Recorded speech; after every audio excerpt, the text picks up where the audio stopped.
Hi, this is Jackie with Echo Center Property Management. Here today to talk to you about how to effectively show a home. 3 main points we need to start on are know before you go.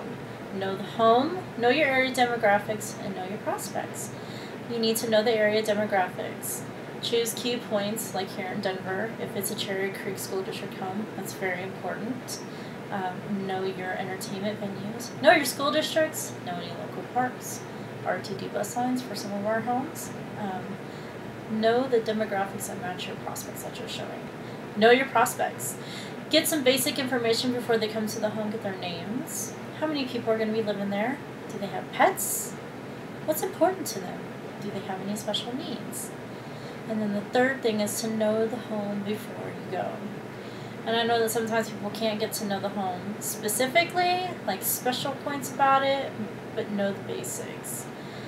It's good to walk the home before you start showing the home if at all possible, because you may want to rush them through an ugly living room into a really nice kitchen. So you're going to want to know how to rush them through that living room, go straight to the kitchen, and start elaborating on everything in there. Shake hands with the prospects when you meet them at the door. I don't care how nasty you think they are. It's only professional and courteous, and a little bit of southern charm to do so. Guide them through the home. You're the guide, not them. If you do not feel comfortable showing more than maybe 1 or 2 groups at a time, then do not show more than 1 and 2 groups at a time, because you do not want them wandering off into the basement when you're trying to show the top floor of a 3-story home, or 3-story home. So you're going to guide them through the home, and you're going to know your home before you go, so you're going to know key points like, oh, look at the pretty decorative ledges. Well, this kitchen is huge with all this cabinetry. So know your home before you go. Guide them through the home. That's why it's important to know your home before you go, because you may want to rush people through an ugly living room to a nice kitchen.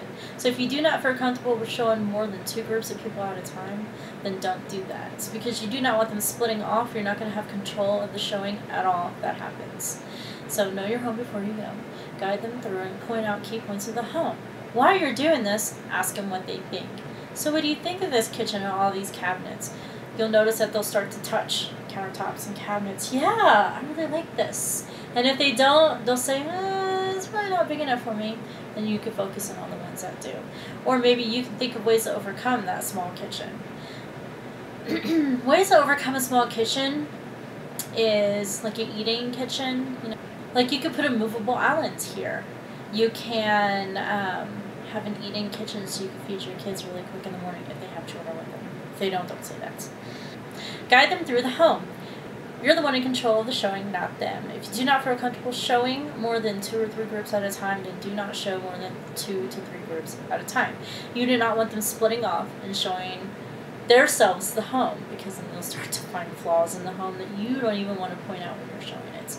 So, and that's why it's important to know before you go. If it's an ugly living room and a really nice kitchen, or vice versa, you're going to kind of want to rush them through the rooms that aren't too pretty to get to the ones that are. And it's also important, too, to focus in on points, like if they said a large living room is important to them, you could focus in on that large living room, or the backyard, or the fully completed basements. But of course, remember, if it doesn't have recessed windows, it is not a bedroom in a basement, it's just an extra room. So know it before you go. While you're showing the home, look for key closing points, closing cues I call them.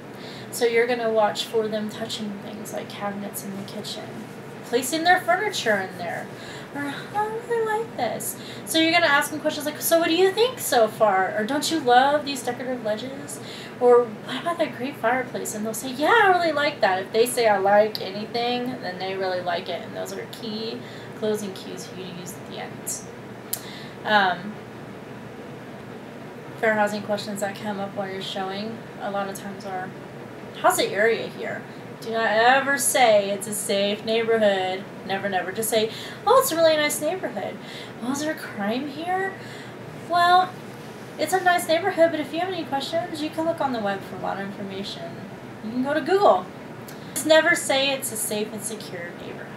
Because if you guarantee their safety and something happens, that can come back on you in your pocketbook. If you have somebody showing your home for you, make sure that they understand that they do not promise your prospects anything. If the home is not perfectly clean when it's showing, which truly it should be, but sometimes it happens, never tell them, oh, it's going to be spick and span. Do not let them promise anything that you're not going to guarantee in the end. So do not let them say, yes, it's going to have an AC when it doesn't, because that's going to cost you a good $3,000. Or, oh yeah, it's going to have brand new carpet, that's going to cost you a good $45,000, depending on the size of your home. So do not let the person showing your home guarantee anything. Like at Echo Summit, we have showers. We tell them, do not promise anything. Have them come into the office and speak to the property manager. So once you've shown the home, and you've taken them into that great backyard and pointed out, oh, you can have some great parties out here. And you get back into the house and they decide you're getting the cues that they really like the house. You're going to say, so what do you think? Oh, we love it here. So, okay, great. This is a popular home. Even if it's not a popular home, you're going to tell them it's a popular home because you want to create a sense of urgency in them. Oh, it's a popular home. It's showing a lot. Let's go ahead and do the application here today. If they decide they want to rent the home, you need to have applications there for them to fill out, because it's easier to close on somebody when you're already in the home and they're already excited about it. So have them fill it out, pay the application fee there if they can, and then take it to the office and get them qualified. If they say, oh no, we want to keep looking around, just continue to create that sense of urgency and say, well, it's a popular home, but I understand you can go online and do an application at whatever website it is that you're doing your application at, or it's www.echo-summit.com for us, and they can do the application online. If they decide they do not want to do the application in the home, do a 24-hour follow-up call. Follow-up is important to some people. They will test you like that. I'm going to see if they really are, this home really is showing it's very popular. And you're going to call and you're going to say, hey, Nancy, it was great showing you the other day. Your kids were wonderful when we were showing, or I remember you love that backyard. Those are those closing cues you're doing throughout the thing. And it's kind of important to have a little notebook with you when you're showing your house, because you can make those notes too as well. Do you want to go ahead and come back into one of the offices and do an application, or are you going to jump online and do that? She more likely is testing you, but she really seemed to like the home when you were there. She likes the home, but she wants to see if you're really all that interested in having her live there. So do a follow-up call within 24 hours, make notes, remember key points about that person or the people you were showing, and get them to close over the phone. Alright, well, it's been fun talking to you crazy people.